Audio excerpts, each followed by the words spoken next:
Hey guys, how's it hanging everybody? This is StormPow and welcome to another video. And today we are going to be talking about my least favorite Pokemon type. And if you've watched any of my gaming live streams, then you happen to know that this is Poison. And the reason why Poison type Pokemon suck to encounter is because a lot of them know this move called Toxic. And when they use the move Toxic, your Pokemon becomes poisoned. And those of you who play Pokemon know what happens in the games when your Pokemon become poisoned. Every time you take just a few steps, you take damage.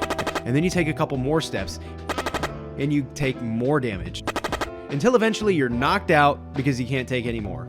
Look, I know that it's just barely March and that it's a little bit early to be giving out awards, but I think that was transition of the year, hands down already.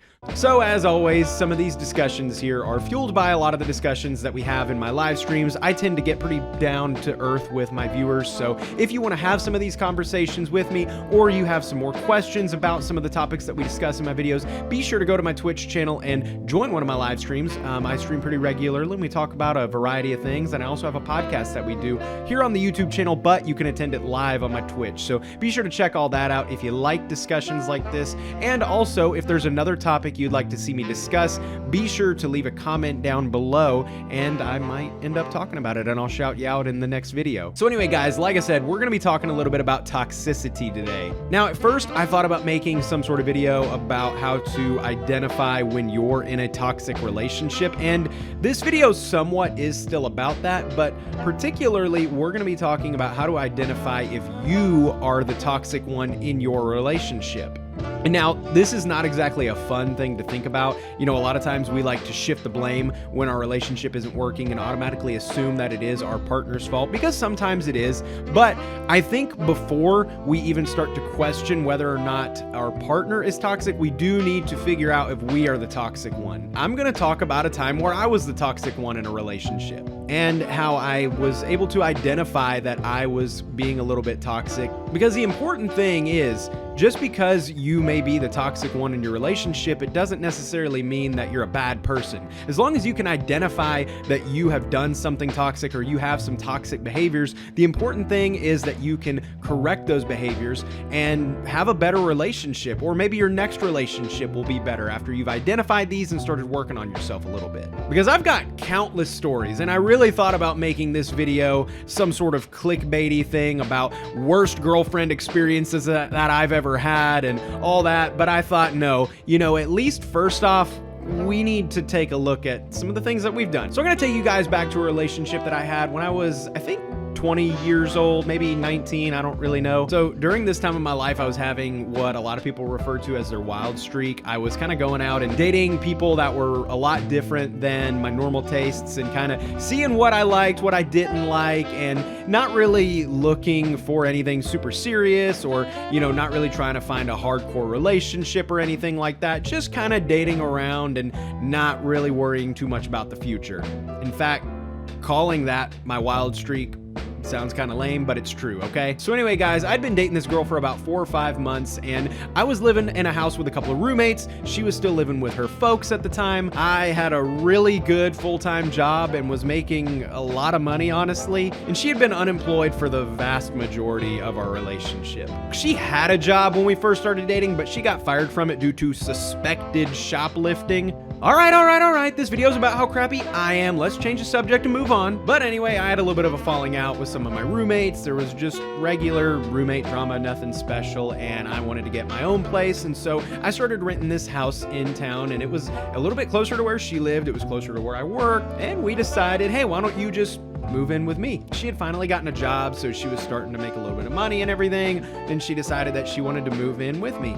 And I was just like, sure, cool, we're dating for 6 months. I mean, that means we're gonna get married, right? I'm 19 years old, you're 19 years old. I mean, why not? We gotta do it before we get old. And after living together for like not even a month, I think, she basically told me, hey, I wanna move back in with my folks. I don't really think we should keep dating either. And of course, at the time, I was devastated. I just moved into this house and signed a lease and chose that specific house because it aligned with our relationship. It aligned with what she wanted and around where she lived. And I was really upset that she ended the relationship like that, kind of leaving me to live in this big house that one person didn't need, and honestly was a lot more expensive than I wanted to have to afford by myself. So I was pretty upset about it, and understandably so, because that is a little bit crappy.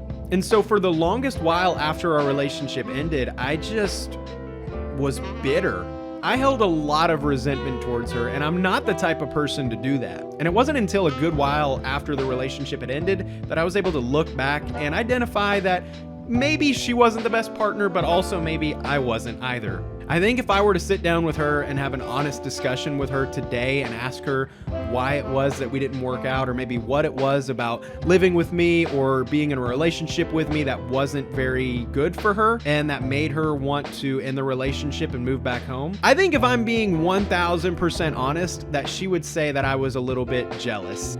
And I think that people can take jealousy a lot further than what I did and be a lot more toxic than I was about it. But nonetheless, I really want to identify that I may have had a little bit of toxicity in that relationship. So going back to, like I said, this was kind of my wild streak where I was dating girls that were a lot different than the girls I had been dating before. And the girls that I had been dating before were a lot more boring, honestly. They stayed in, they were homebodies, and that's fine. And she, on the other hand, was a little bit more of a party animal. And again, that's totally fine, especially when you're like 19 or 20 years old. And I think that throughout a lot of our relationship, my brain had this stigma that with her being kind of a party animal, she was automatically more promiscuous than some of these other girls that I had dated, and that I should be a little bit more worried about her going out without me and things like that. There were definitely times when she would go out with her girls for drinks, and it would be in the back of my mind thinking, man, I hope that that's all that's going on right now. And I would never take it as far as blowing up her phone and just constantly being like, where you at?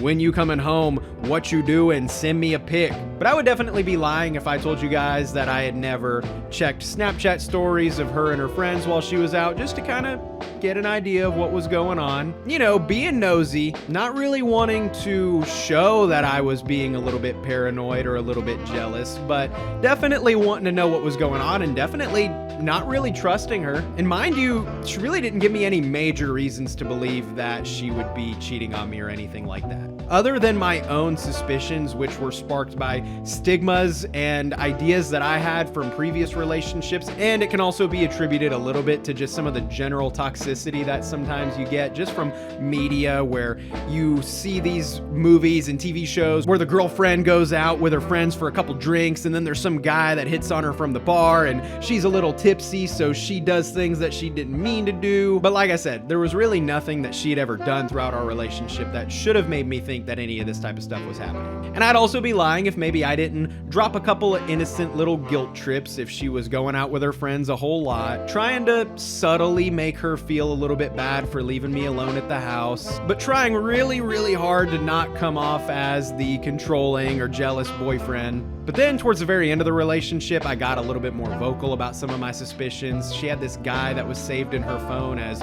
work husband, and she was Snapchatting him a lot. And I became a little bit more open about, like, hey, is something going on with this guy? And she obviously became very defensive.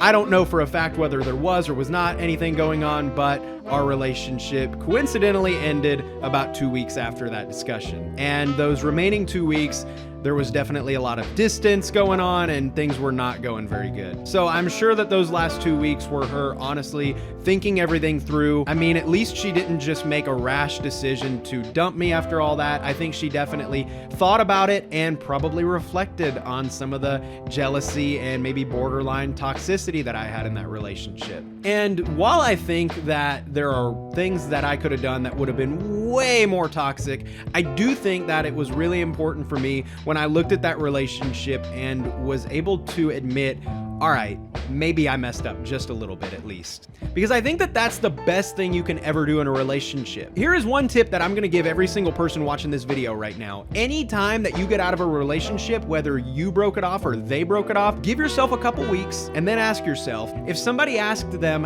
what they thought about me or our relationship, what would they say? Or if somebody asked them why we didn't work out, what would they say? Because our brain automatically goes to, well, it was them, not me. But obviously, if somebody went up to your ex and asked them, well, why didn't it work out? They're not gonna say, oh, well, it was just me. They're gonna have something to say about you. And obviously, there's gonna be some people who lie or at the very least exaggerate how bad you might have been in a relationship. But I think even those exaggerated claims are useful. For example, I think if my ex-girlfriend was exaggerating a little bit, she would have said that I was a paranoid, controlling, jealous freak. Because you always gotta exaggerate, make it sound a little bit more dramatic. Hey, we all do it. So if you reel in that exaggerated comment just a little bit, you're gonna find the true answer of who you were in that relationship. I took the exaggerated claim of controlling, jealous freak and realized definitely jealous, maybe even a little bit paranoid. And so with that, now you have something more constructive to build off of instead of just some exaggerated claim that they probably told all their friends as soon as you guys broke up. And so I was able to say, hey, maybe I did get a little bit unnecessarily jealous, and I've been able to apply it to my current relationship.